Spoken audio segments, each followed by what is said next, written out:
গো?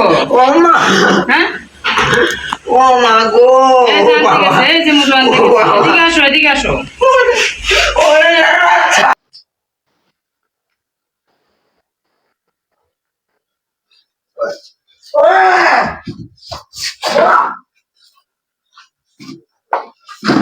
দরজাটা লাগাইতে হবে না? হুম,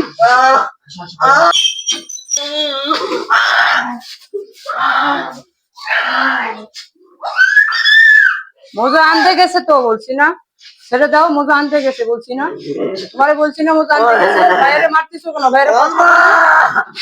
ভাইয়া কষ্ট পায় না? ভাইয়া কষ্ট পায় না? এখানে বসো বসো বসো, হ্যাঁ বসো বসো বসো। কি হয়েছে তোমার বলো তো? বসো বসো বসো, মোজা আনতেছে, বসো বসো বসো, এদিকে আসো। তানজিম, তানজিম, এদিকে আসো। এরকম করতেছো কেন? হ্যাঁ,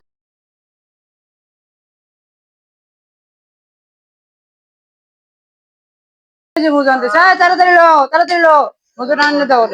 তানজিম মোজা খাবো।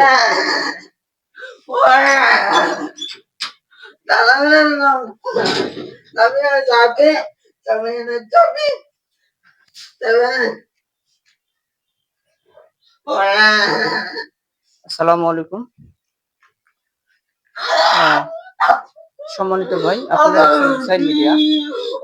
তো আমি আজকে যে রুগীটা দেখতে আসছি, দেখেন যে ওর যা অবস্থা।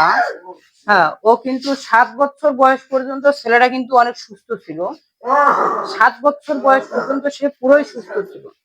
তো এখন সে এমন একটা কন্ডিশন, তা কিন্তু আপনারা দেখতে পাচ্ছেন যে তার আসলে কি একটা অবস্থা।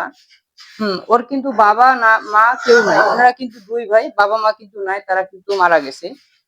তো এই যে দেখেন ছেলেটা এখন, ওর যে বড় ভাই, উনি কিন্তু এখনো এটার জন্য মানে কোনো দিক দিয়ে মানে কোনোভাবে শান্তিতে নেই। এমন একটা পরিস্থিতি, এমন একটা অবস্থা, এমনকি তার পিছনে অনেক কবিরাজ ডাক্তারও মানে ফেল মারছে, তার চিকিৎসা দিয়ে তাকে সুস্থ করতে পারেনি।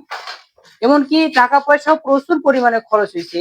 দেখেন মারধর, হ্যাঁ, ওর ভাইকে, বড় ভাইকে যেভাবে মারা যায়, মানে কি যেভাবে মারে, যেভাবে অত্যাচার করে।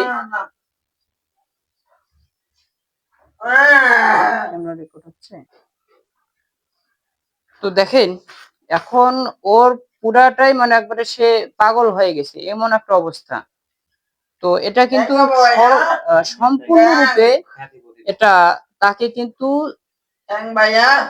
কি বলবো, তাকে এমন ভাবে তার উপরে যে জিনিসগুলো প্রয়োগ করা হয়েছে, তার যে সমস্যাগুলো দেখা দিচ্ছে, সে কিন্তু এখন তাকে সুস্থ করতে গেলেও অনেক সময়ের প্রয়োজন আছে। দেখেন সে এমন একটা অবস্থার মধ্যে আছে, এমন একটা পরিস্থিতির মধ্যে আছে যে ওর কিন্তু আর একটা জিনিস দেখেন, ওর ভাইকে কিন্তু ও দেখতে পারে না, কিন্তু বাইরের কেউ আসলে তাদের সাথে কি রকম আচরণ করে, তাদের সাথে সব ঠিক আছে, মোটামুটি ঠিক আছে, এমনিতে কথাবার্তা বলে না বা তাদের উপর রাগ করে না, রাগ জেদ করে না, কিন্তু আপনি আসলে আপনার সাথে এরকম এরকম খামসাখামসি কামড়াকামড়ি।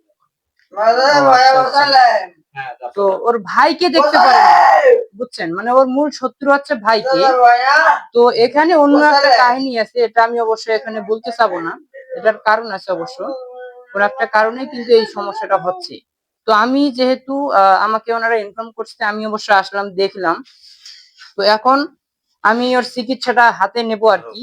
সকলেই দোয়া করবেন ছেলেটার জন্য, আল্লাহ তাআলা যাতে ওকে সুস্থ করে তুলে, আল্লাহ তাআলা যাতে ওকে খুব দ্রুত সুস্থ করে তুলে। ওর চিকিৎসা আমি যতদিন সময় লাগে আমি ততদিন আমি ওর চিকিৎসাটা চালাই যাবো ইনশাআল্লাহ। যেহেতু এখন ওরা অনেক অসহায়, বাবা মা কেউ নাই, এই বাসার মধ্যে ওরা একাই থাকে, ঠিক আছে। বাসা বাড়ির দেখতে পারতেছেন ওর কি একটা অবস্থা।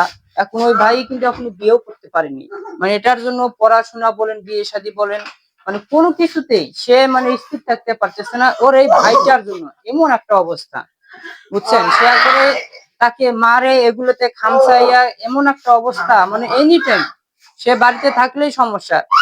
ওকে কামড় দিয়ে আঙ্গুলটাও নষ্ট করে ফেলছে ওনার। হ্যাঁ, তো